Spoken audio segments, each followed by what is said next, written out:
you sent me a podcast, like at this point, like a couple weeks ago. Yeah. I started to listen to it. I haven't finished it yet. But this was all about Archie comics and fashion. And I was like, that sounds neat. I'll check it out.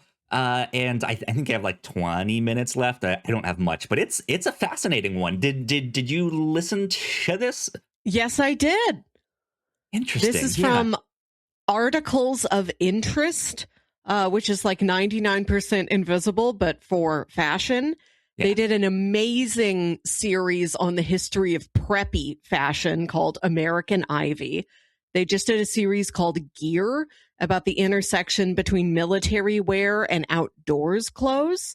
Sure. And this was one of their latest one-off episodes, and it's about how Betty and Veronica were some of the biggest fashion influences of the 20th century, and we don't talk about that enough. Yeah, it's fantastically put together.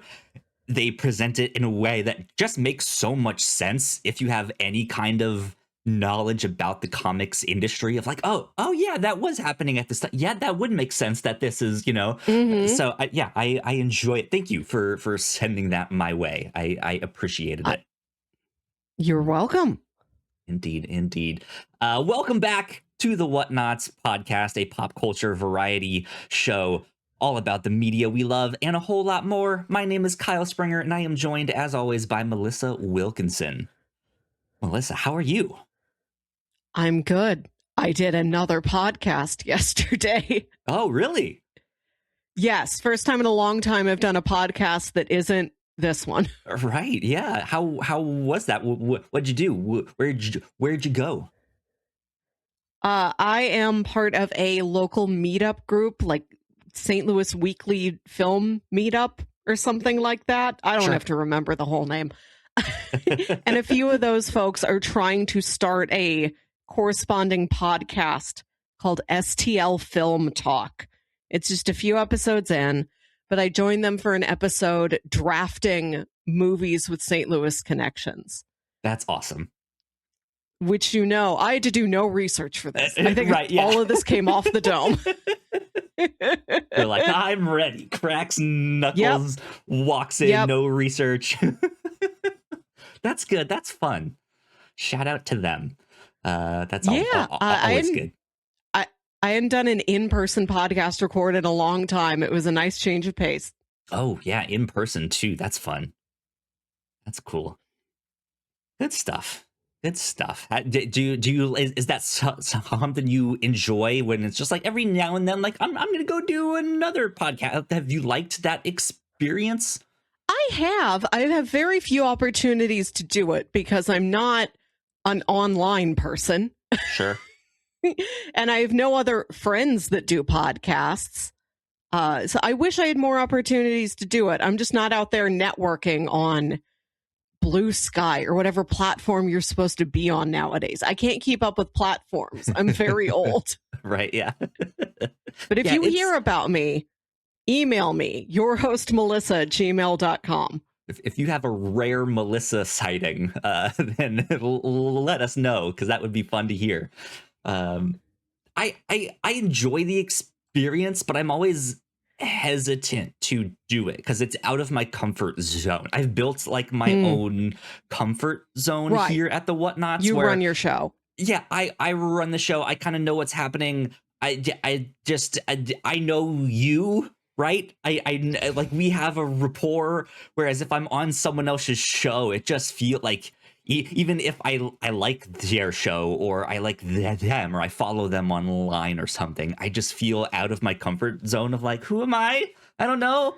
I guess I do a podcast too.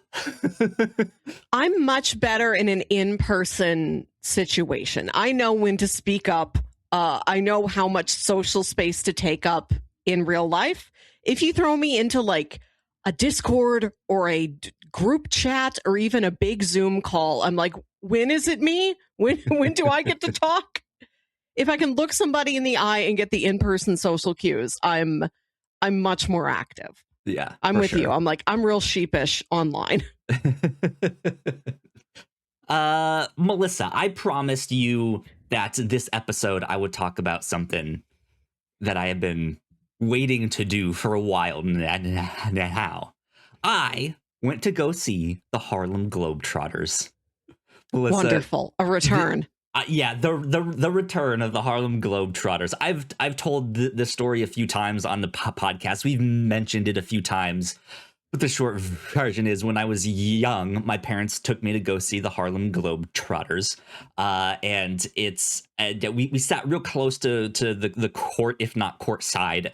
And my parents bought me like a big thing of cotton candy, because as a kid, you know, getting to have like that pure sugar rush is just incredible, right? Yeah. Kyle, you said you were going to tell the short version of the story and proceeded to explain why cotton candy is good and why children want it. Yeah, and the short. That's you the can short condense version. This part. We get it. That's the short version, Melissa. But as I'm sitting there eating that, one of the Harlem Globetrotters does a bit where he tracks down the cotton candy seller who's like walking up and down the stands to then take his cotton candy and just start passing it out for free to all of the kids. And he saw me with my one cotton candy and was like, here, have another. And so I'm sitting there with two cotton candies, just like, I don't know what to do with myself. I'm so excited. So this is the happiest image. This, if I was Peter Pan and I needed to fly, this is the happy memory I would summon. And it's not even my memory. Exactly. Yeah. So we must have bought it when we went there, but I used to have a Harlem Globetrotter jersey. I used to have a Harlem Globetrotter basketball that was signed by a number of them. I don't know what happened to all of that. I don't know if I gave it away or I sold it or who knows what. But I saw that this year was the 100th anniversary of the Harlem Globetrotters. Wow. Yeah, they even made a recent appearance in the Marty Supreme film. If you remember that. Yeah. But man, I had a great time going to see the Harlem Globetrotters. Yeah. I bought my tickets, I don't know, like way back in February. And was like, man, I'm so excited. I'm waiting. I bought two in case my partner was able to make it. She was not. I did have to sell my second ticket. I bought it through Ticketmaster. Didn't know how that whole process worked. At one point was just resigned to, well, I guess no one bought this. And then like the day of, like an hour before, I got the notification that like, hey, your ticket sold. And I was like, oh, thank God. Great. Yes. Yeah. But I made like a day of it. I went out, I went downtown to eat some lunch. When you were in town, we took you to Bricktown Brewery, I believe, right there in Bricktown. The place that I went to eat was right next door to that, Rendezvous Pizza. And they're a fantastic pizza place. I've been there a couple times. They do all different styles of pizza. So they do New York, they do Detroit, they do Chicago, they do California style. Yeah. They got us? They don't do St. Louis. You guys aren't as famous as the rest of them yet. We're really trying out here. You're getting there. You'll have to go in there next time, and you'll have to declare the fifth style. I brought my own Provel. I brought my own cutter. I'm going to take this triangle and make it a square. I mean, like they have square pizza. That's what the like Chicago like tavern style is. No, but stop. Time out. The pizza isn't square. It's a circle that you cut into a grid. And so the slice is square, unless it's one of the circular ones on the edges that are a funny little triangle. Right. Yeah. But yeah, I really like their pizza. So I went and I had some pizza and some beer, walked over to the stadium, got in. I sat in the 4th row off of courtside, which was a lot of Nice. fun. Yeah, had tickets real close up. I had a blast. Great. This was, I mean, obviously it's super family friendly. There's kids all over the place. And they really do a great job of making it an entertaining show involving the audience, involving kids, involving mom, involving everyone. It's so much fun when they're doing their warm-ups. They do their trick shot section where they have like someone who's at half court, someone who's like a lot farther back. They have someone who's up in the stands who's just like just tossing them, and Wow. and they get so close. Sometimes they hit them, and everyone's just like, this is amazing. It's a blast. When the game gets started, they do all sorts of bits. They do all sorts of little jokes and routines and stuff like that. It's just a lot of fun to watch. It feels like almost a circus show in that regard. Like it's this like vaudeville act that they do. It's like a slapstick comedy act. Yeah, I think one of my favorite bits that they have 2 of them that are mic'd up, and they switch off like who is mic'd up, and they are like the main entertainer, and they're talking, they're making jokes, they're interacting with the audience as the game is going on, so you do get to see an actual basketball game.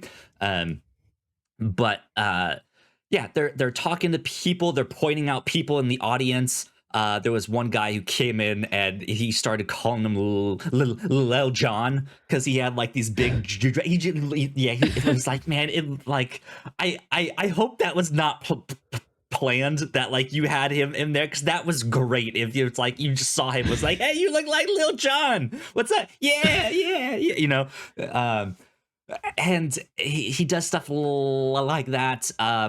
They as they were playing, they like stopped and looked and saw like this woman digging through her purse, and he was like, hey, that's a nice purse, can I see that? And he just starts to wear the purse as he's playing the basketball game, and then eventually he gives it back, but to give it back, he like thanks the mom, pulls her up on court while it's in like a timeout, and is the whole like, man, looks back at the guy, this is your wife, you lucky man, like all of that stuff, they start playing like, oh, she's a brick house, right? Like all that stuff, dancing with the mom. It's just a blast. They get the kids on to make a shot in the midst of the basketball game and stuff like that. It's great. Family fun, take your kids, even if you're just me, just like, I just want to go make a day and have a good time, right? If you take your kids, take your own self, just a lone 35-year-old man, it's great for everybody. It is. The guy that bought my ticket, I did not tell him that I was the one that sold him his ticket. He showed up like 5-10 minutes late, and was oddly also on his phone the entire time, like was watching some kind of video on his phone. Like he was up and down, but it was still weird of like, you spent all this money to get this ticket and you're only half paying attention. Strange. But it reminded me a lot of when I also went to go see Monster Jam, of just like what a fun experience it was to go check it out. Now, I don't know if it was a symptom of, I think there was also a Thunder game later that evening, like an actual basketball game. But I had 2 beers before I went in, and then I went over to the ones like I did a loop of like the main floor to see, because I was like, okay, I have to keep my eye out for cotton candy here.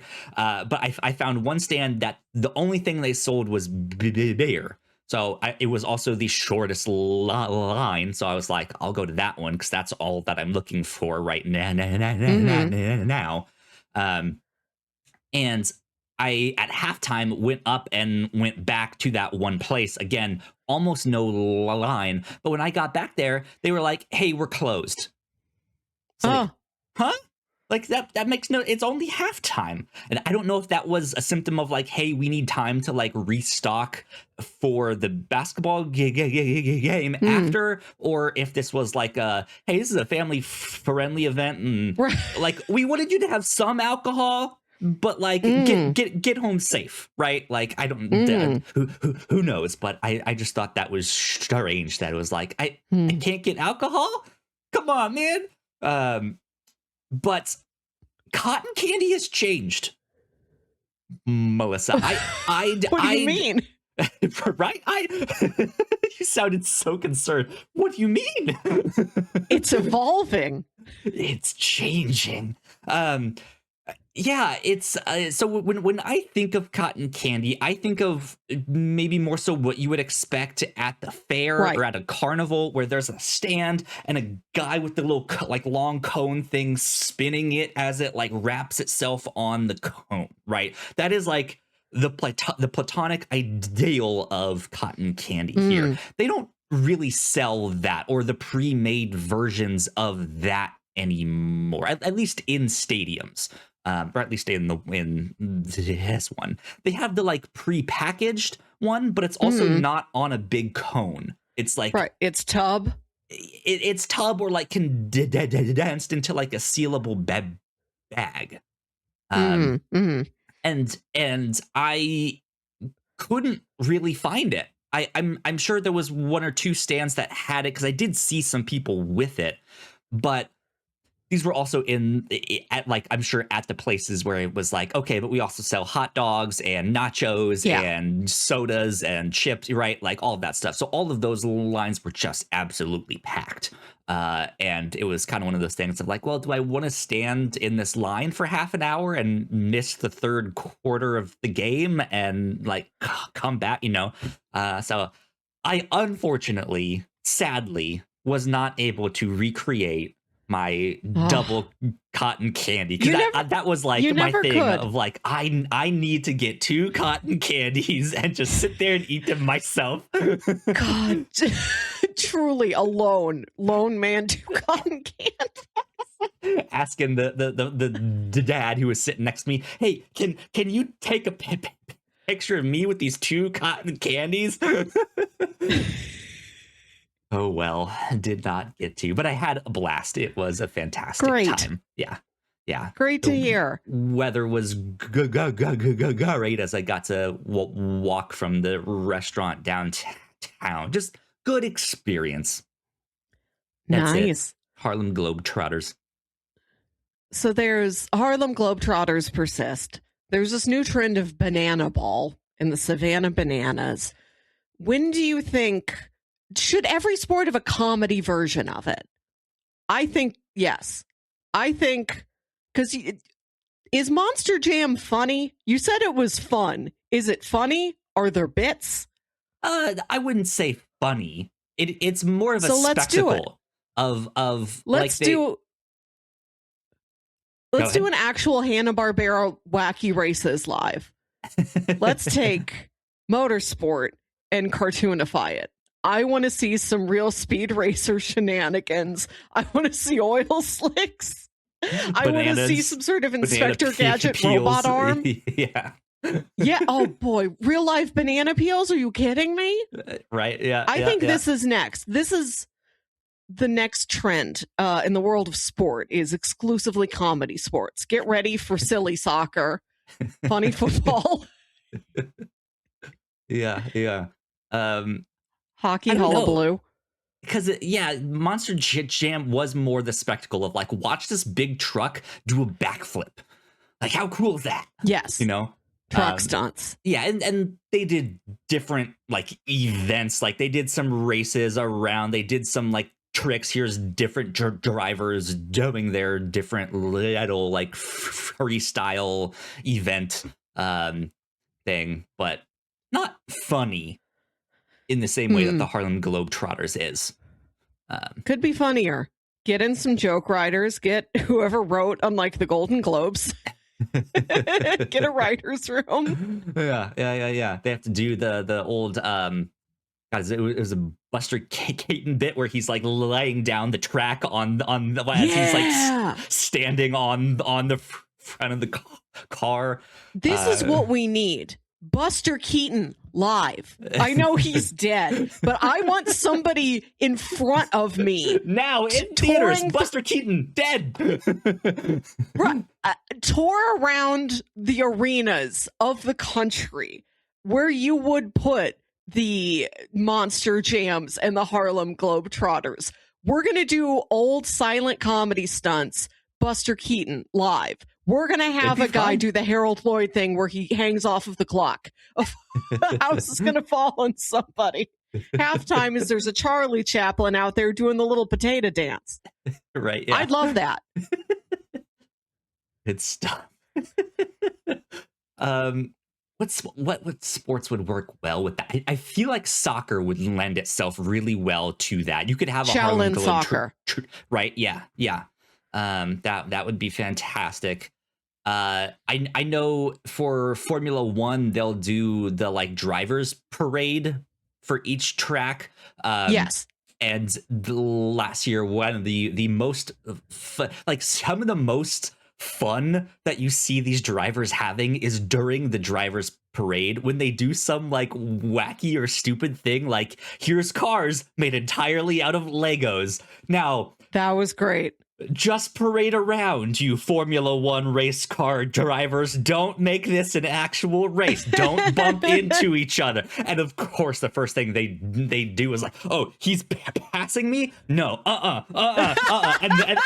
and they start like jamming into one another and stuff like that. And they just like they had one. I forget what the thing of the cars was that they were in, but they just had a blast racing. And there's a picture of, and there's video of Isaac Hajar and Liam Lawson in their car racing, just screaming because they're having such a blast. Like, it's fantastic. This is what we need. Yeah. Let's do it. Indeed. Let's see what else is on our list here. Harlem Globetrotters, check. Melissa on another podcast, check. Do you I want went to to go Wisconsin again. Yes, yeah. You sent me a couple pictures in our Discord. How was that? How was your trip? Very fun. Me and patron and sponsor of the show, Ashley. Welcome to the Whatnauts, sponsored by Ashley. We went up to Madison to see our favorite podcast, Blank Check, do a live show as part of the Wisconsin Film Festival.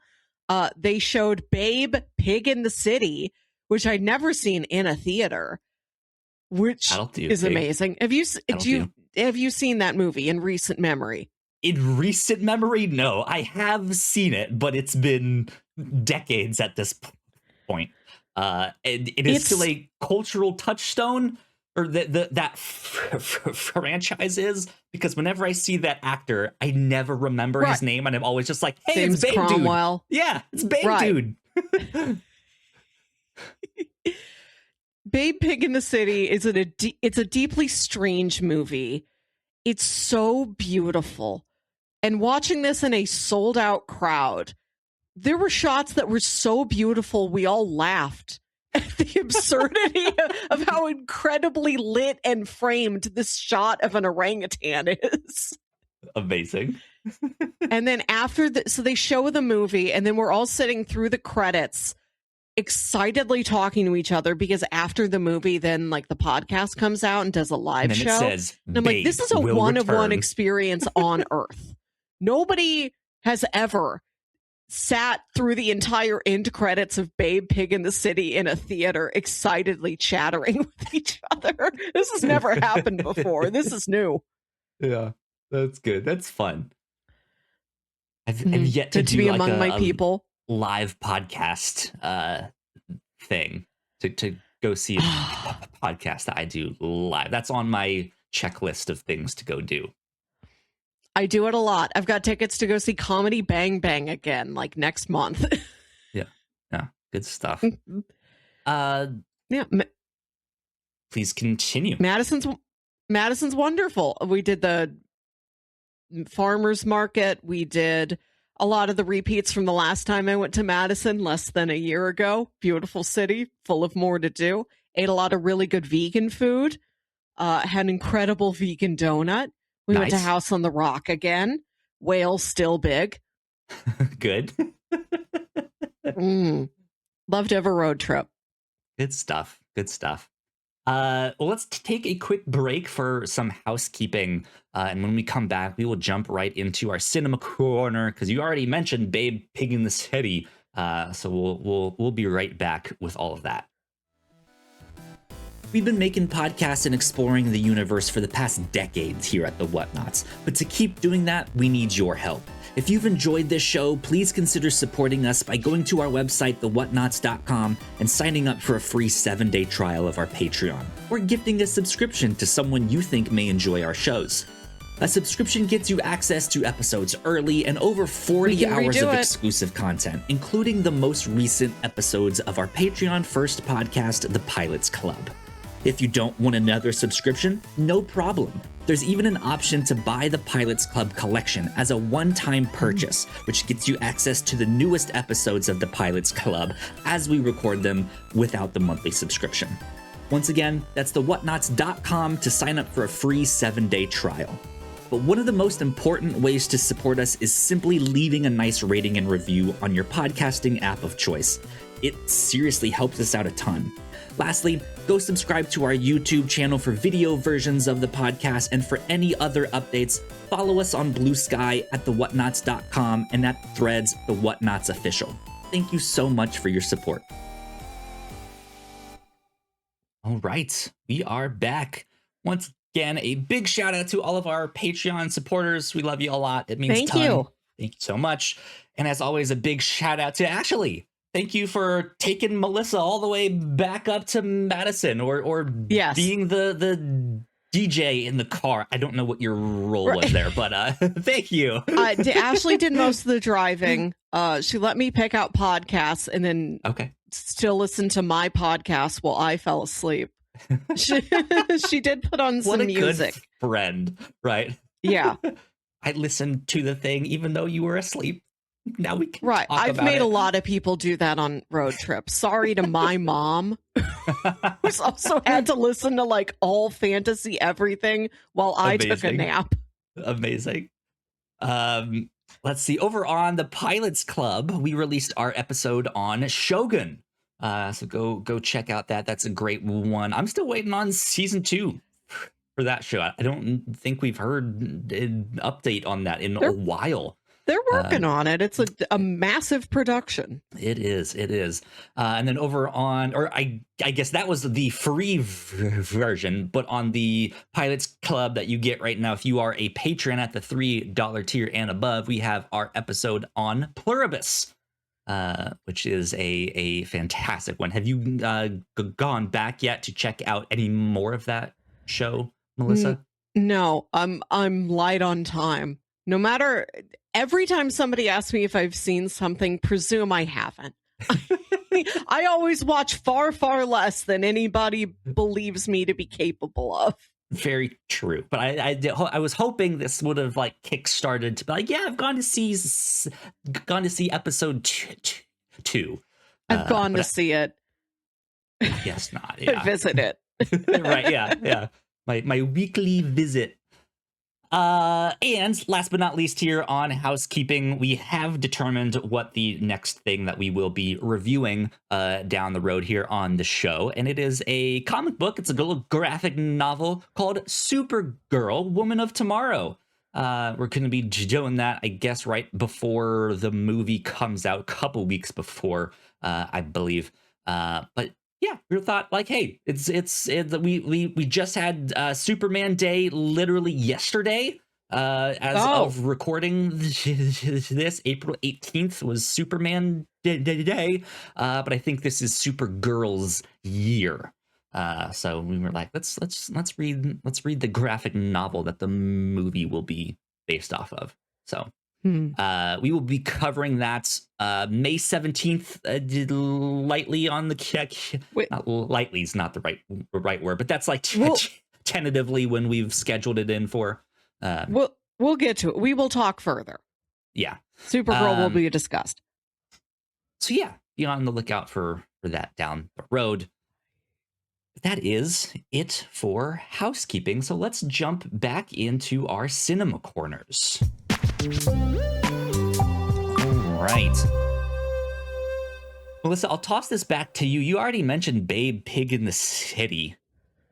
So what else has been on your cinema corner? To prepare for the St. Louis film draft, I was able to get everything, all my top picks. Ooh, Surprisingly, there was enough for everybody to play with. But as a backup, we had to draft by category, and one of the categories was a film set or shot in St. Louis, and there are not many of those. Pickings were a little thin. I was able to get my top pick, which is sad historical coming-of-age drama King of the Hill, but I needed a backup in my back pocket. So I watched a movie this week to let myself draft it if needed. I watched Red Dragon. Okay. Fun. I approximately knew the story because I've seen the TV show Hannibal that spends the final season adapting this same novel. And the movie Manhunter is also based on this novel. But I picked Red Dragon because it has Ralph Fiennes in it, and I knew he ate a painting. And to my knowledge, this is the only film you can go to see Ralph Fiennes eat a painting. Sure, yeah. Worth the cost of admission. Stacked cast, a great Philip Seymour Hoffman scene. It's not good, but it's like the right flavor of trashy, and I had a lot of fun. I don't remember if I've seen this movie or not. I know I've seen Hannibal. We've covered the show Hannibal on an older podcast. I meant to say I know I've seen Silence of the Lambs. I don't remember if I've seen Red Dragon or not. It does not loom in my mind in the same way. Yeah. I don't know. Oh well. But this does remind me that I am also supposed to remind you, Melissa, that we got a comment from a good friend of ours, Jacqueline, on Patreon to say, had to not so humbly brag that I placed 93rd in the Vulture Movie Fantasy League last year. It is important that the records remain accurate. That's true. Thank you, Jacqueline. I knew you placed very, very high, but I could not remember exactly how high. So congratulations again on reaching the top 100 last year. This was in a couple episodes ago when you mentioned you were in like the top 500 or something of that. That's right. She was like, I placed 93rd. So she had flow. Flow was a big game changer. Congratulations on your prescient thinking, drafting Flow. Good stuff indeed. So Ralph Fiennes eats a painting in Red Dragon. Good stuff. Okay. What else do you need? Other stuff happens, but that's the most important part. I told you about Jay Kelly, right? Didn't I? Yes. I don't know. Jay Kelly, the movie where George Clooney plays an actor, he plays essentially a George Clooney, and he's looking back on his life and his time in Hollywood, and he's like, have I really been there for my family? Have I treated my team correctly? And he flashes back to when he got his big break in acting, when he got his big audition. And what he did before he went into the audition, he's flipping through like some old Hollywood magazine, and he eats a picture of Marlon Brando to gain his power. Just rips it out of the magazine and swallows it. Yeah, you told me about that one for sure. I need to now I happen. see the connection. This needs to happen more often. I think it's really funny. We need to come up with a big giant list of all the movies where a character eats something they shouldn't. I like that. Yeah. Like, I don't know if we would have enough to do, like, let's do a fantasy draft of that. But I feel like for an episode, you and I could come up with like, let's see what other ones are out there. We need to do some research live on the Medea. pod. Yeah. Right, the ancient one, not the Tyler Perry one. I think that's how the actual legend of Medea goes. She feeds somebody kids or somebody feeds kids to her. I don't remember. Don't look at me. Did this happen to Oedipus? Did Oedipus have to eat somebody? Did he have to like eat his? He killed his dad. He didn't eat his dad. He wants to eat his mom. Let's say that. Saturn devoured his son. Right. Yeah. That's number one with a bullet. Anyways. I've also been watching, after I finished Drive to Survive, I've been watching F1 The Academy, which is the one about the girls racing. Yeah, Formula One Academy. What's your thoughts been on that? I like these cast of characters. I find them very charming, very compelling. The incessant pop music is a little much, but I understand that they are trying to skew this story much younger. They are trying to appeal to teenage girls to get them into motorsport. So if they need the constant pop music to do that, then so be it. I also think it's funny that when you watch regular Drive to Survive, Susie Wolf is there all the time. When you watch F1 The Academy, it's like, yeah, you can see Toto once and you can know that he's Susie's husband, and he can say like a sentence, but he's not here. Like, it is truly like, men, get out of the room. What's really funny is that his lower third is not the like team principal of the Mercedes Formula One team. It's Susie's husband. Mr. Susie is here. He will just say like Wolf, yes Susie's or husband. something. He will nod in agreement to a statement she says, and he's not it. It's great. I love that bit. It's so good. Yeah, it's really on the nose. I liked Formula One, the Academy as well. It's neat that they have something for them to help them get more of a spotlight. But yeah, you're right. Just in your face with the pop music. It feels a little more candy coated than Drive to Survive is. And I know Drive to Survive is candy coated in maybe a different way, in that they're like trying to really heighten the drama of some of the of that stuff, right? This feels a little lighter weight, if that makes sense, because like you said, they are teenage girls. They don't really want to invade their lives in the same way that I don't know. So good though. It's so fun. It's a little bit more MTV, a little bit more like Laguna Beach. But it is what it needs to be, and I like it. Indeed. What have you been watching? Check it out. I went to the movies a couple times. I've been 3 times in the past 2 weeks, I guess I should say. I went yesterday. I saw the Super Mario movie. Not much to say with that. But the ones I want to talk about are They Will Kill You and The Drama. I did also see The Drama. Yeah. Let's dive into that one, because that one I went on a whim. I think I had seen one trailer, but didn't really know exactly what it was per se. But I liked the cast. I like the entirety of the cast. I was like, oh, I like that actor. I like her. I like them. And so I was like, you know what? I'll just go check it out, because I got my Regal Movie Pass subscription thing. Melissa, I loved this one. That's great. I thought this was such a train wreck.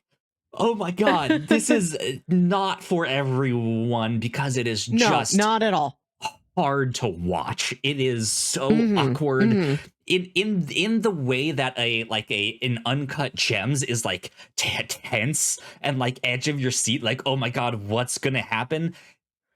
This is almost that, but instead of it being like an on the edge of your seat, what's gonna happen next, it's, oh my god, how can this get any worse? Like, what is happening here? And not in a like worse that this is a bad movie, but it's just so awkward. Yes. And they just keep, like, the characters keep like ruining their relationship and making things worse.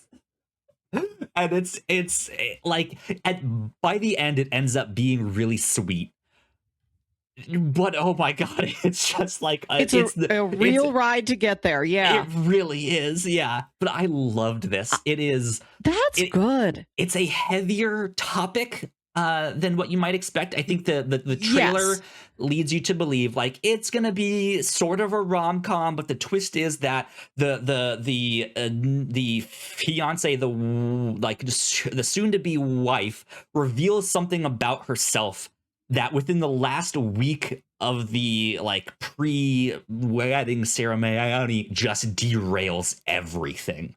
And so it plays on this idea of like, what if you learn something about your partner last minute that just completely changes your perspective on them. And it's a bit of a heavier subject matter than I was expecting. It's pretty dark. I'd seen this trailer a couple times. It seemed like it was going to be a lot more of a comedy. And so I was expecting this thing that Zendaya did in her past to be like comically, absurdly evil. Like the sort of over the top, something really over the top and preposterous. And what it ends up being is something that is a lot more like grounded and down to earth and sad. It's a lot more harrowing. Yeah. Yes. The tone is completely different than what I thought it would be. There's still some great moments of buffoonery, excellent clown work from Robert Pattinson. Yeah. I love Zendaya in this. The performances are really strong. I don't think I was quite as high on the movie as you were, but I love the cast. Zendaya, I have mostly seen play a kind of tougher, cooler, more intimidating character, and she's very vulnerable in this in a way I found thrilling. I love the supporting cast of Mamadou Afdi and Alana Haim. They're very good. They are, yeah. Yeah, I think despite the like harrowing subject matter, it knows how to lighten the subject with its comedy in a like gallows humor kind of way. Can I, since we've both seen it, there's one scene I have to talk about that I thought was fucking hilarious. That's kind of spoilers here. I mean, it's spoilers here. So if you, I'm gonna, where's our little spoiler thing? I'm gonna put spoilers up here. Okay. So that you guys know that I'm about to get into some details about this and reveal what the big secret is. The secret is that in her past, Zendaya's character was very close to doing a school shooting. Like took her father's gun, had it with her in school, and ended up not doing it. Like scared herself out of it. And there were other circumstances about why she did not, but it shows like scenes of her younger self, like filming like early era YouTube videos of her like a manifesto, or of her like, well, I if you're watching this, it means that I'm probably dead kind of stuff. And oh my God, one of the funniest bits in this is when she's trying to film this video and her computer needs to update. And so she can't film her video, and so she updates, and she's like sitting there with the gun, like all sad, waiting for her computer to update. And then when it finally does, she tries again, and then it blue screens. Yeah. It's fucking hilarious, and the like, you shouldn't be laughing at this. This is not a time that I should be laughing. Right.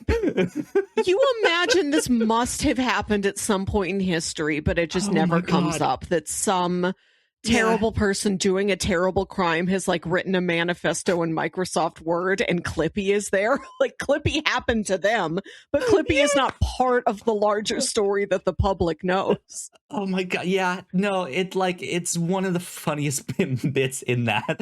And I love that the Chekhov's gun in this is a joke about fisting. It's so like it's just, it's not what you expect. It's not a typical rom-com at all. Not what I expected. Had a great time with that. Definitely don't think it is for everyone. No. But yeah, I had a great time. So Wonderful. there you go. That's my end of spoilers section on the drama. It was fantastic. So good stuff. I also went to go see They Will Kill You. This was on my list. I haven't gotten to it. Yeah, had a great time with this too. I was interested because I saw the trailer and I was like, okay, this looks kind of like action movie, maybe a little bit of a horror with Zazie Bates. I was like, this looks fantastic. And so I went to go check it out, not really knowing exactly what it is, and had a much better time than I was kind of expecting. It's a fairly low budget film. Patricia Arquette is in this too. I don't think I knew that she was in this one. And it is like a horror action movie. It is like one part it's one part Ready or Not, which is interesting because the sequel to Ready or Not is also in theaters at the same time. But it's one part Ready or Not, one part Kill Bill, one part like poorly dubbed kung fu movie. They do all the like action sound effects, like when someone gets hit, it's like, you know. Cool. It's really in that space. And I had a good time. And besides Patricia Arquette, what was in Escape from Dannemora, the actor that plays her husband? What's his name? Oh, Eric Lang. He's in this. Great. I love that. So it was an interesting reunion in that too. Yeah. Speaking of faces, Ken Lung is in Red Dragon, and he solves a bunch of puzzles. He's like the Office's puzzle and code guy. Great stuff. What did I see? We saw him in Project Hail Mary too, right? He was in that too. Yeah. Mm-hmm. Yeah. I saw him in recently. I was like, where did I see him in recently? Good to see him. Yeah. So those were the two movies that I wanted to talk about. Melissa, are you aware of this show called The Diplomat?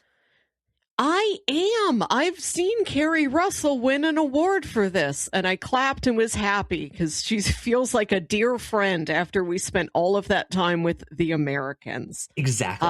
It's been on my list. How are you finding The Diplomat so far? I loved it. Great. I think I'll love it too.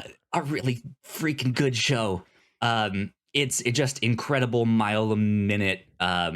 It's more like The West Wing than it is The Americans. It's not like spy espionage stuff, but it is like political drama. Like something happens. It oddly enough is about a potential war with Iran. So depending on like, do you want a show for escapism? Maybe not this one. But yeah, she's fantastic in this. I wanted to check it out because of us while watching The Americans. cannot say enough good things. It is phenomenal. It is a great show. Wonderful. It's like one part House of Cards, one part the West Wing. Cool. I think the idea behind it is that she is this up and coming diplomat that is being put on the short list for the next vice president, but she's not ready yet. So there's other characters that are aware that she is on the short list. She is not. And so they're trying to be like, check her out. What do you think of her? Could she be this material? If she is, we want you to play kingmaker or queenmaker, so to speak. We haven't told her yet. So, yeah, eventually she finds out. But still, it does not go in the direction you think it goes in, though, in multiple times. It's a fantastic show. Highly recommend it, for sure. Great. I was watching the Screen Actors Guild Awards earlier this year. She won for this. I think she's been frequently nominated for this role, but maybe hadn't won anything yet. So that was really special. Did you know her and Matthew Rhys are married in real life? I didn't know that the whole time we were watching The Americans. I don't think I knew that either. Is that true? That seems fake. It feels very surreal to see the two of them together, especially because she sounds like herself, but Matthew Rhys is Welsh, and so his accent is completely different than any time I've actually seen him act. They're adorable together. He's been nominated for some Netflix limited series called The Beast in Me, and they're like, could they get his and hers matching Emmys this year? I don't know. I'd love that. Good for them. Fun fact. Yeah, stuff. Fun. Interesting. I'm like, that's why that show is so hot. The hotness is real. Right? Yeah. I wonder if when they got married, were they married I don't know. during that? Did they get married as a result? Like, did that spark the romance? When you had to pull out my tooth and we had that really sexual experience. The tooth scene is the hottest right? one. Right, yeah. That sparked some things. But yeah, that is my cinema corner. Melissa, Cool. let's jump over to our pop culture lightning round. We got a lot of stuff to talk about with this. CinemaCon happened. Yeah. This week. Now, I did not put everything announced on this. There's Lots so happened. much stuff. I thought it was going to be like an over the weekend thing, but it was like the entire week. No, it's big. It's like a whole like week-long trade convention. If you're not a nerd, CinemaCon is a big trade show in Las Vegas where film studios showcase their offerings to theater owners, to the exhibitors of these forthcoming films. Yeah. So it's a little bit Comic-Con, but not quite. Melissa, this is what E3 used to be. It started as a trade show to be like, hey, executives of Best Buy and Target, this is our new video game console. Look what it can do. Isn't that car? It's a cube the new you play games on. Turismo, really good looking, right? Yeah. And then the nerds like me was like, but what if I wanted to see what that new Gran Turismo looked like? Why do I have to wait 6 months for the trailer?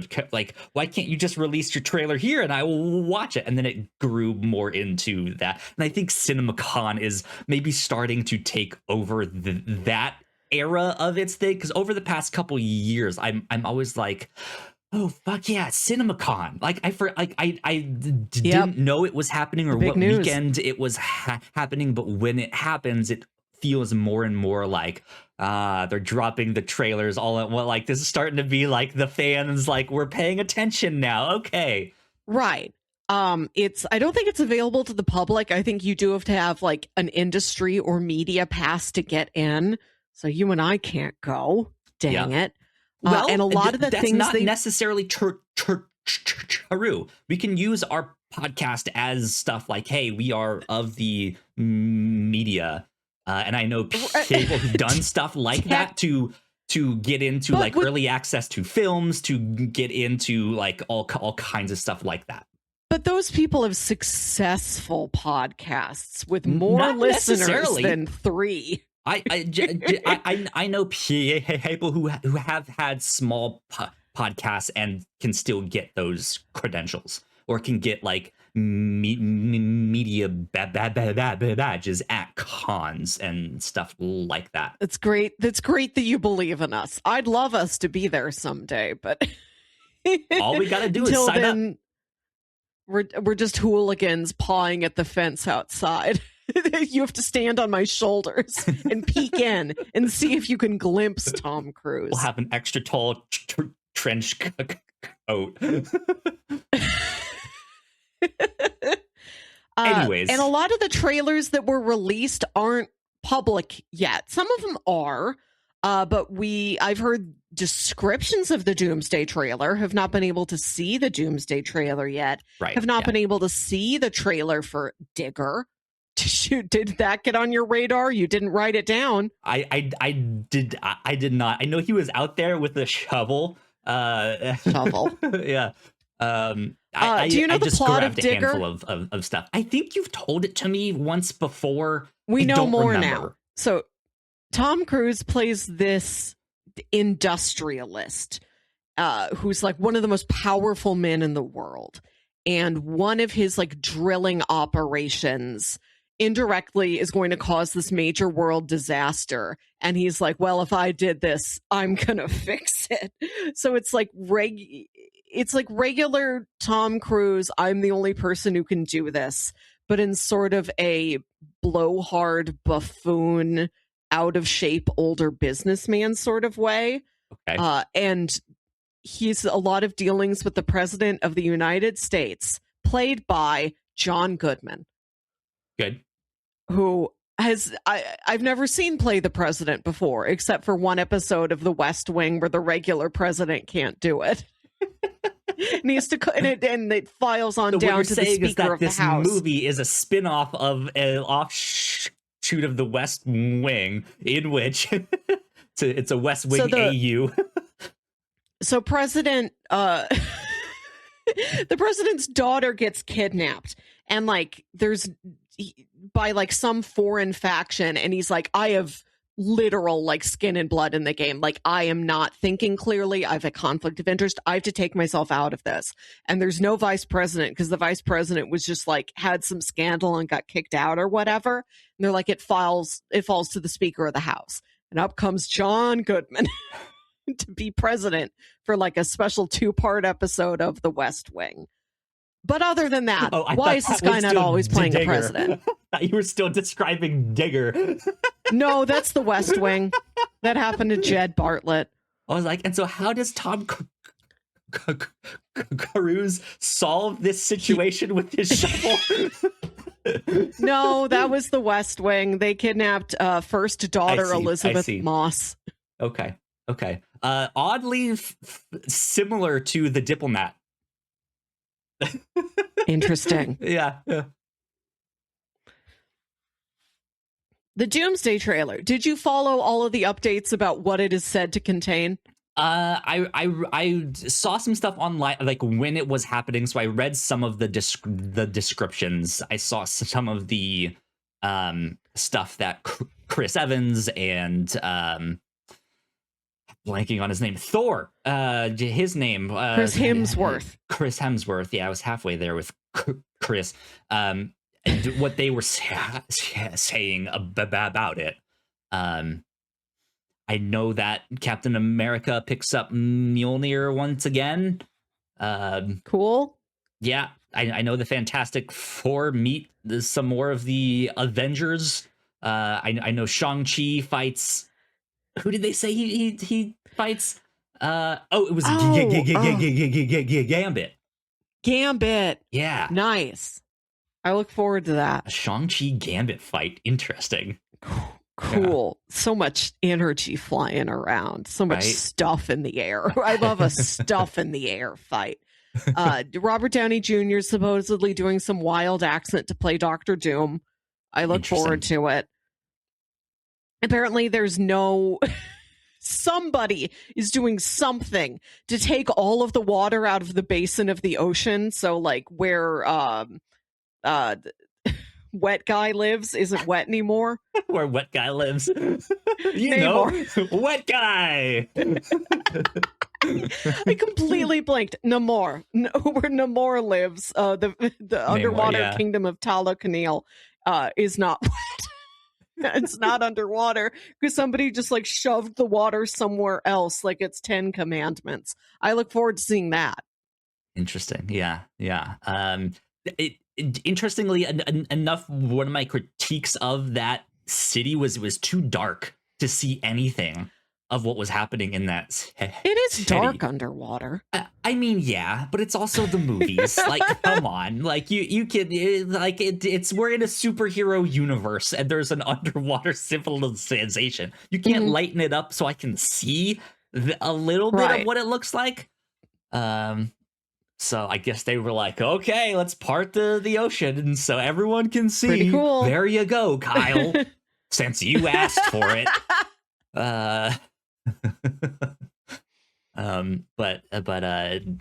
Yeah, there is an Avengers Doomsday trailer out there, and I'm super excited for whenever it drops. When do you think it's coming?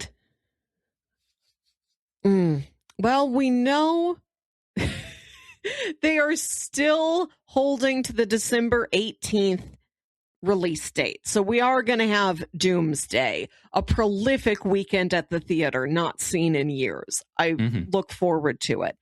And because Dune 3 has all of the IMAX screens, they're trying to do their own thing and certify existing screens as being in Infinity Vision. So they're like, yeah, we're not an IMAX, but you can go see it in the new specific Marvel-approved Infinity Vision. And this is not a new format. They're just labeling specifically the best existing theaters. So funny. On one hand, it's sort of a marketing ploy and it's nothing new. But on the other hand, what a nice little award to give to your local theater. We were certified Infinity Vision. We've got the accolades. We've got the credentials. It's like getting like the presidential like fitness medal or whatever. Yeah, we're the ones that have the extra special popcorn bucket for you, right? I would love if I went to my local theater and like they had merch for being certified Infinity Vision. If I they hope so. Don't, that like I don't. Side note, I'm getting off track here, but I don't understand why local comic book stores don't like collaborate with their movie theaters more for these this stuff or the comic book publishers. You don't even need to have like a local comic shop connection, though I think that would be nice to have that recognition. Like, hey, we're 2 blocks away down the street, you know? Right. Yes. But to have some like local comic book store stand to be like, hey, you just saw the Avengers. Here's the most recent Avenger comic. Here's a graphic novel that we would recommend for new readers. Here's, this character that you saw in there. Here's that character that you saw. And just have like a merch table, so to speak, of like you can get a Captain America holding Mjolnir t-shirt, right? You can get this thing. I like it. Yeah. But I know sometimes space is also a premium and they don't have space for all of that stuff. And we've got mega cinemas. There is a comic book store blocks away from Ronnie's, and Ronnie's has a massive lobby. They could do that. I don't know why they've never put that together. Girl Scout style, like we're hanging out outside the movie theater. Yeah, we also have cookies. Yeah. I hope that Ronnie's is certified Infinity Vision and everybody at Ronnie's gets to wear like a special hat. Like we're part of an Infinity Vision team. Yeah. You get special Infinity Vision glasses, which are just have no effect, but you can watch it in Infinity Vision. I want Infinity Vision merch. I'm into it. Everybody thinks this is stupid, but I think it's very fun. I wonder if, because we know that there was that one time when Robert Downey Jr. took to Twitter and was like, hey, my birthday is in like a week. Can we like move up the Avengers movie by a week or so just for everyone, right? And they did. That's how they announced that they were like dating the release date. I wonder if they could do a thing where it's like, hey, for like 2 weeks before Dune 3, we now have the IMAX theaters. Go check it out. And for 2 weeks, it's in IMAX, and then you can go treat. see it in your regular stuff here. I wonder if they'll do anything like that. I hope they don't blink. I don't really want them to, but okay. So let's look at the release calendar. The previous 3 weeks are owned by Narnia in IMAX. That's part of Greta Gerwig's deal. Don't wave away auteur Greta Gerwig for demanding that Netflix give her IMAX theaters. It's really important that she did that. I know you're not a fantasy guy. This is not for you personally, but it is notable. I've read the books. I know what happens. Right. There's lion, there's chair, there's Turkish delight. Santa's in it, I think. So I think that'll have at least 2 solid weeks. Are you continuing? Narnia has 2 weeks. We were thinking it was going to flip to December 11th because I don't know if Narnia has 3 weeks in IMAX. The biggest movie. Oh my God. The calendar says, firstshowing.net says December 11th, Friday. No new movies scheduled yet. Nothing is coming out new the weekend of December 11th. This is a spicy slot. Doomsday, because 11, 12, like that's the end of the Doomsday clock. Could be interesting. I guess that's more of a Watchmen motif, but still. Yeah. I wonder what will move there. what will come charging into the spot of December 11th? Interesting. Anyways, no new Doomsday trailer for the public just yet, but I'm excited for whenever it happens. Something else, there was new footage of Spider-Man. Yes, we haven't talked about the Spider-Man trailer. Really, we have not. Action looks fun. I love how he swings. Yeah, it already looks packed, but that's also the thing of like I know that Marvel, hopefully Sony is also taking some notes on this, usually packs a lot of their trailers with like, and this is the stuff that's happening in the first 20 minutes of the film. And it's like, here's everything that I've been up to for the past year and a half as Spider-Man. I fought ninjas, I fought this guy, I fought that guy, right? And by the way, Mary Jane is now my neighbor. That's awkward. So we'll see. Clayface got a teaser trailer. I look forward to it. That one's not public either. And then the ones I wrote down here were Godzilla Minus Zero, which is public. I watched that one. I'm super excited. Man on Fire, I thought, was an interesting one because I know that's a super popular Denzel movie, and Netflix is remaking it, which is interesting with the guy that plays Wonder Man. What's his name? Oh, Yahya Abdul-Mateen II. Yes, yeah. Cool. Yeah, he looks good. I thought the trailer looked fantastic. So we'll see how that does. Spaceballs, we got the official title reveal. Spaceballs, the new one. I love it.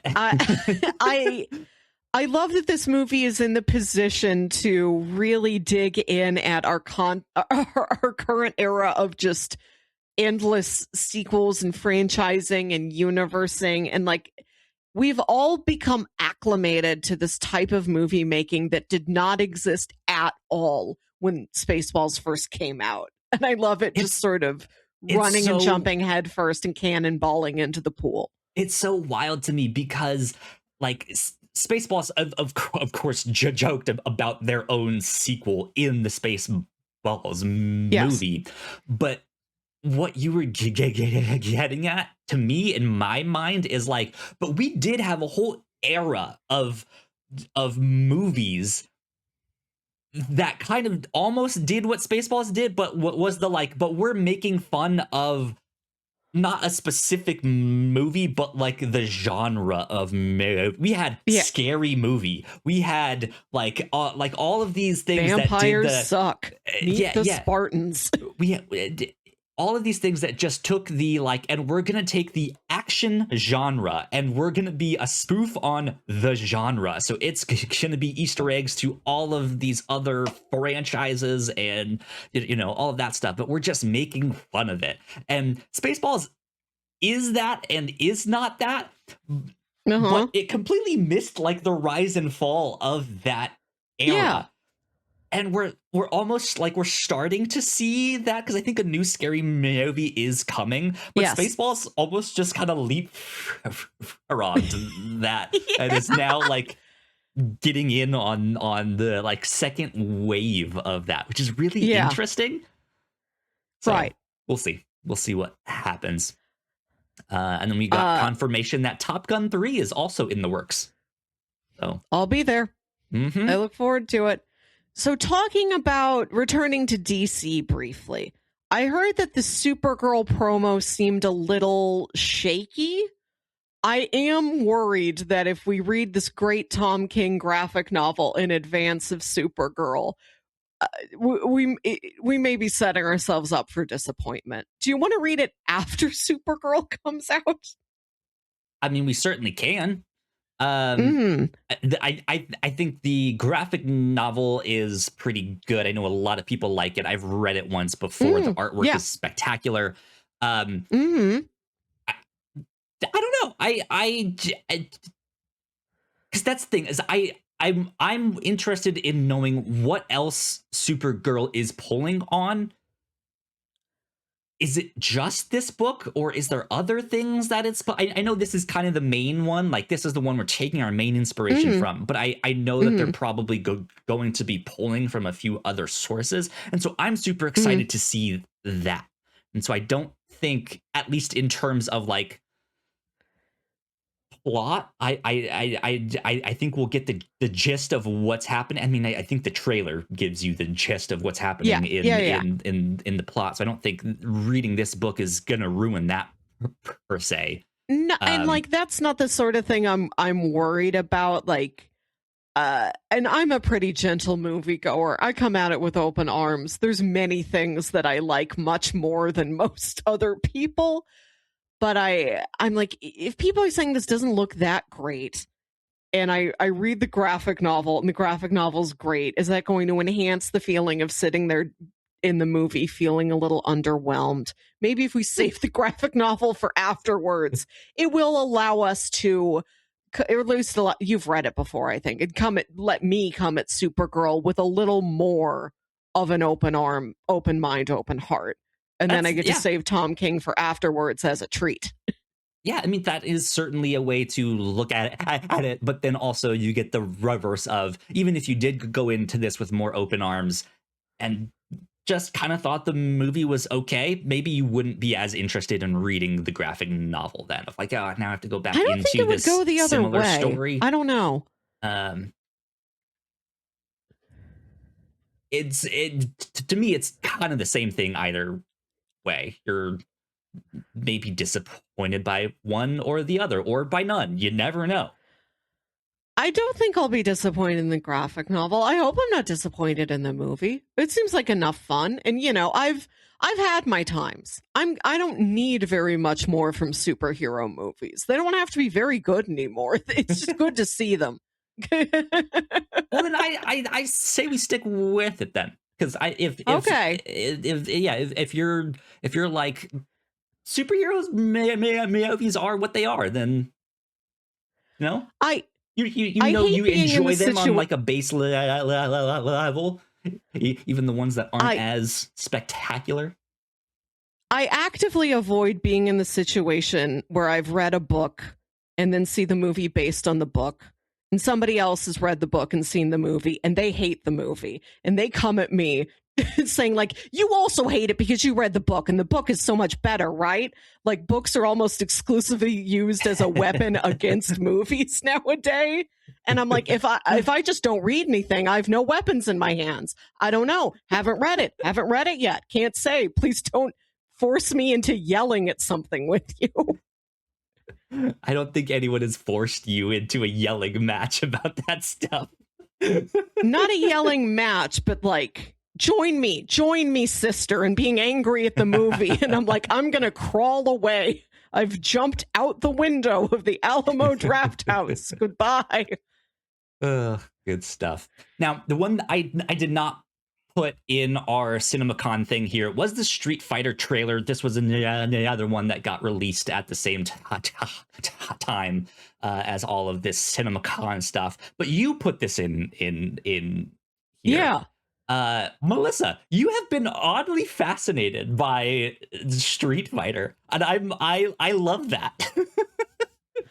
I like something that feels like a live action cartoon. That's not something we get as much anymore as we did like 20, 25 years ago. I love that it is bright, candy colored, has 5 million people in it, and is inherently stupid. This just seems nice. Yeah.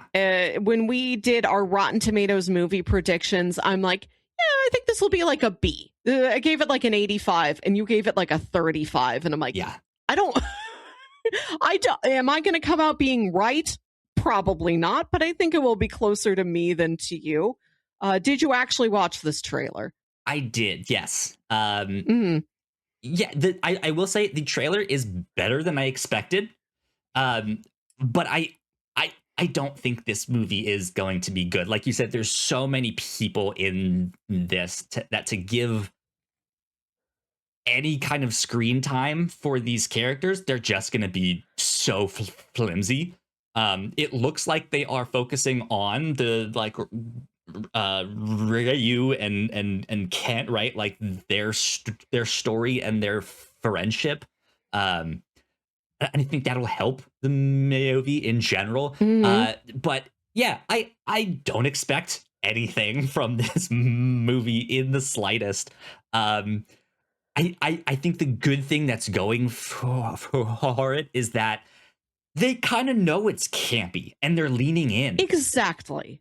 I like a movie that leans into that tone. Yeah. We don't get it. Everything's so serious. Like, I've never really been into Mortal Kombat because it's not silly enough. I watched that first movie. I remember nothing about it. I'm not super interested in the sequel. Wait, the first Mortal Kombat? The actual, like, good one or the new one? The one with Hiroyuki Sanada from, like, a couple years ago. Okay, yeah. I just like something that looks like it is capital S silly. Something that reminds me of, like, Speed Racer. That's all I'm chasing is that Speed Racer high. Side note, Speed Racer is getting a re-release in IMAX for its 25th anniversary. I'm sure you saw that. Yeah. I'll be there. Yeah. Yeah. So we'll see. I did really like the trailer for this one. It was a lot better than I expected. I'll go check it out in theaters. I know nothing about the Street Fighter video game. I really did not play them growing up. So right, I don't know it either. Yeah, like I know more than you, but that's not saying much either. I know very little about most things. I think it's very funny that this trailer has the song What's Up by 4 Non-Blondes and the Masters of the Universe trailer did not. And I wonder if they were watching and waiting to see if the Masters of the Universe trailer would have that song. And they're like, it doesn't? Okay, go. The runway is clear. Yeah. That's good stuff. So yeah, Street Fighter got a new trailer. I will say in the midst of all of that, Punisher One Last Kill also got its trailer. I'm excited for that one. It looks good. I have nothing else to say about that. I'm excited. I, So I know very little about what Punisher has been up to. Somebody will catch me up before I attempt to watch this thing. I like John Bernthal. Eric Boss, or who knows what. Everything you need to know Right. before going into... He will. I trust him. Yeah. Good stuff there. Before we get to our pulling up a chair, I do want to say, at least for Fastest Lap, Melissa, should I go see the Miami Grand Prix in IMAX? You can? It can be done? I think they're in partnership with Apple. They're doing like 2 or 3 races this year in IMAX, and the Miami Grand Prix at the end of the month, or at like the start of this next month, is in IMAX. And I'm thinking about going to check it out in IMAX. Oh, absolutely. Yes. Just I will. for the Thank experience. You for telling me this. I will go. Because like Here I come, Ronnie's. Sit at home, obviously, and watch it, but seeing it in IMAX with other people, just to see it on the big screen, to hear how loud it would be, I'm sure would be incredible. Yes. So I think I'm gonna go do that. And Melissa's already buying tickets. I'm trying. Ronnie's doesn't have it yet. Come on, Ron. I will watch it. Thank you for putting this on my radar. It's first week of May, right? I think so. It's like end of April. Let me see. Regal app. I'm opening up my Regal app to coming soon. Or is it in limited engagement? Can I do it in that one? Where is it? Where is it? Where is it? It's not showing in that one, so it might be coming soon. So yeah, I was looking through the like what stuff is coming up. There's the IMAX Speed Racer. Michael.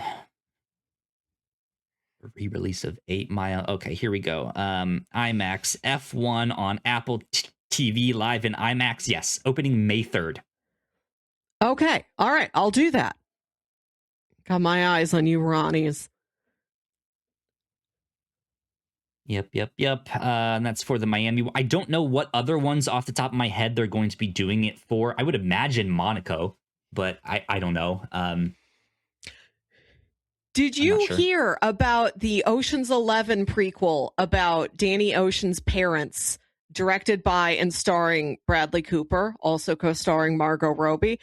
That is apparently set at the Monaco Grand Prix in like the 60s. Yeah, I'm excited. I'm thrilled. That sounds fantastic. Another high I constantly chase is anything reminiscent of Guy Ritchie's Man from U.N.C.L.E. movie, and that'll really hit the spot.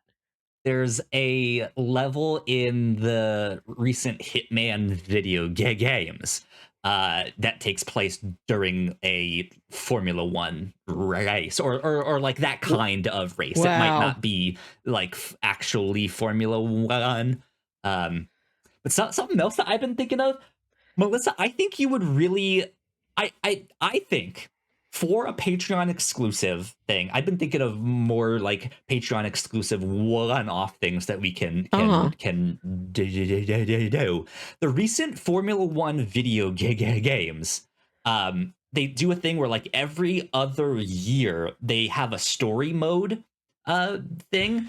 And Melissa, I think you'd really like the story mode. So I've been thinking about doing like a playthrough of all of these story modes and putting them up and on making me watch it. Patreon. Yeah, and just being like, Melissa, now you can, like, I know you won't play it because you don't have all this stuff, but like you could watch me play all of this stuff, and I think you'd get a kick out of it. Okay, because I'll try it.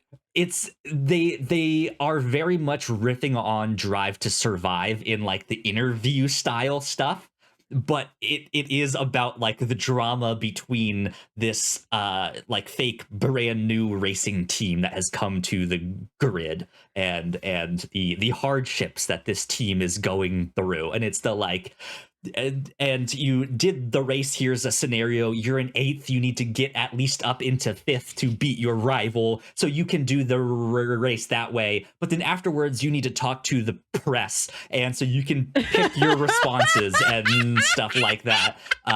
But maybe it's a press in the response simulator. There is stuff like that in there, but that is not the entirety of the game. Like the thing really focuses on the characters. It's surprisingly really well written and well thought out for like a Formula One drama. Yeah, and you'll recognize parallels of like, so he's the Lance Stroll and that's the Lawrence Stroll. Oh, so that's the Esteban Ocon and Pierre Gasly that don't like each other anymore. Man. Like you will recognize some stuff in a way that I think you'll get really into this. That is just fantastic. Yeah. Okay, I'll give it a if you rig this up, I'll watch it. I'll yell at you as you play the game. Sure. I hope I've never thought about this. I hope that the racing game does make you simulate all the other stuff a driver has to do, like film promotional video, press X to talk about Monster Energy drink, so press Y to pose in new corporate merch. It's not exactly that, but there are some things that, like, as the when you play as the team principal, you'll have to decide, like, hey, this sponsor really wants you to do this thing, but it's at the same time as this other team building thing that we need to do. So we need to decide, like, what one do we do? Do we like kick the sponsorship down the road a little bit and maybe have them be bad and lose money, and that means we don't have as much for development? Or do we let our driver get out of this team building thing so that we can build the sponsorship, but now like everyone over here is a team and the driver doesn't really fit in with the rest of us? Like there is stuff like that in there too. You can read their texts and emails and stuff like that. I love it. It's good fun. When we were driving through Madison, Madison it's a college town. It's full of the young. And we passed by this one young person with a confusing necklace. And it's like blocks later before my brain actually computes what it was that I saw.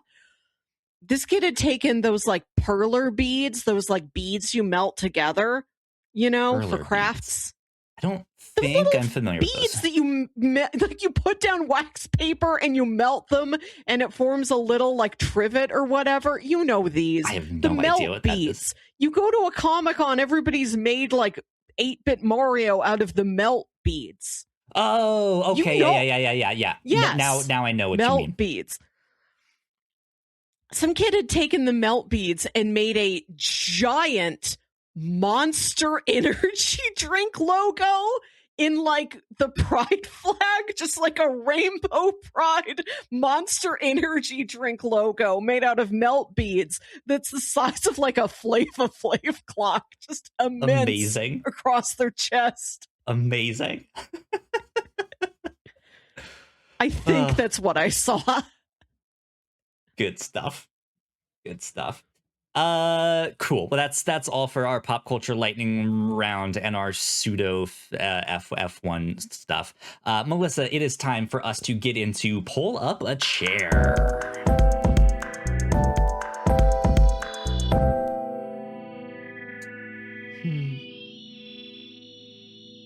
I don't know who I want to add on. I've been trying to think of like people from other shows, like what actors do I want to appear in there that I like haven't seen be in all of this stuff. But I don't have one that comes to mind, and so I think I would like to add a character that we have not seen in the MCU yet. Okay. I want to add one of the Osborns. Either Harry or Norman Osborn. Let's go with Norman. Okay, you're going Norman Osborn. Yeah. Great. Yeah. Great.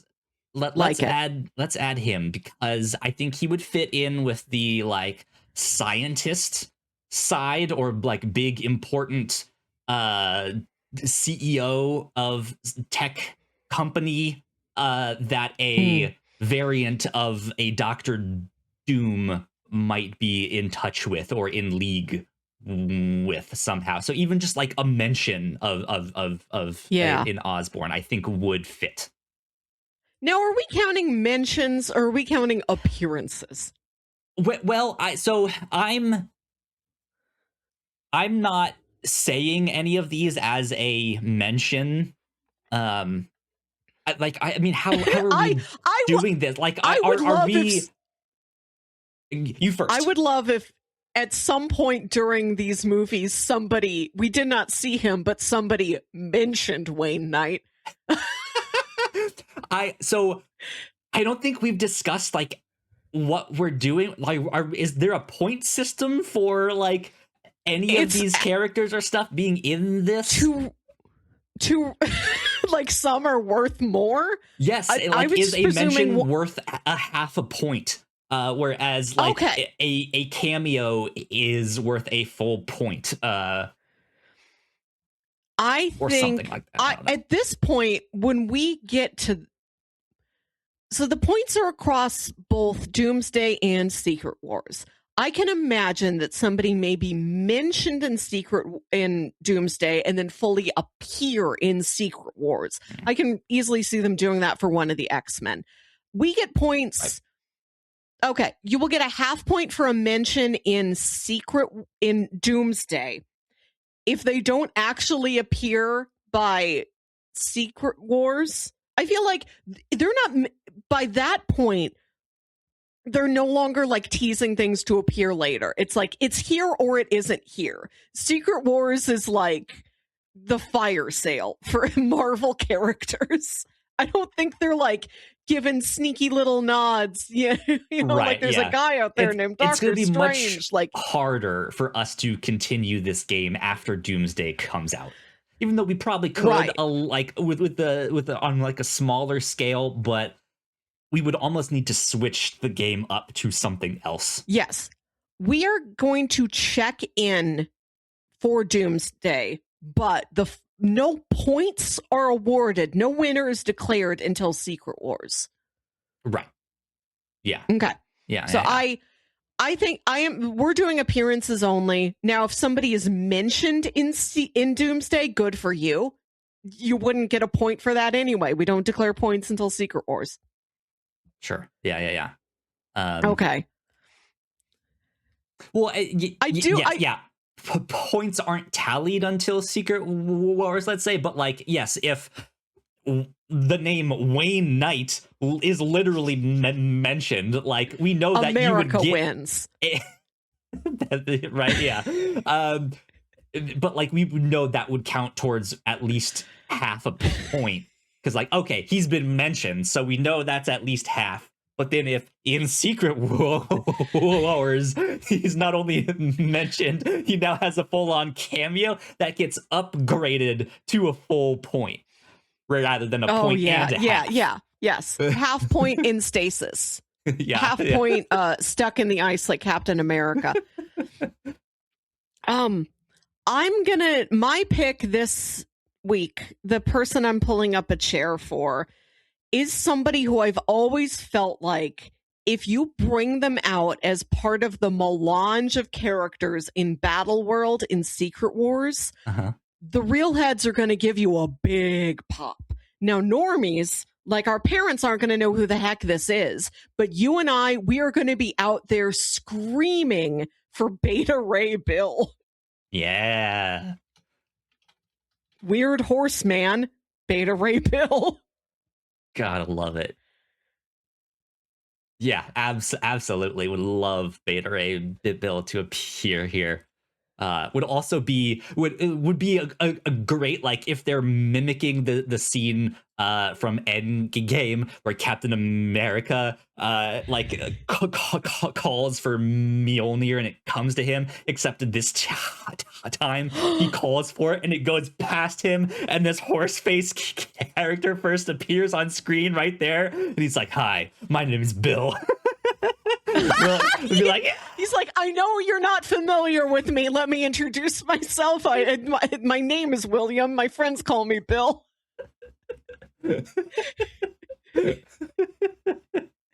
Yeah, I would like get out of my seat, popcorn flying everywhere. We're going full chicken jockey.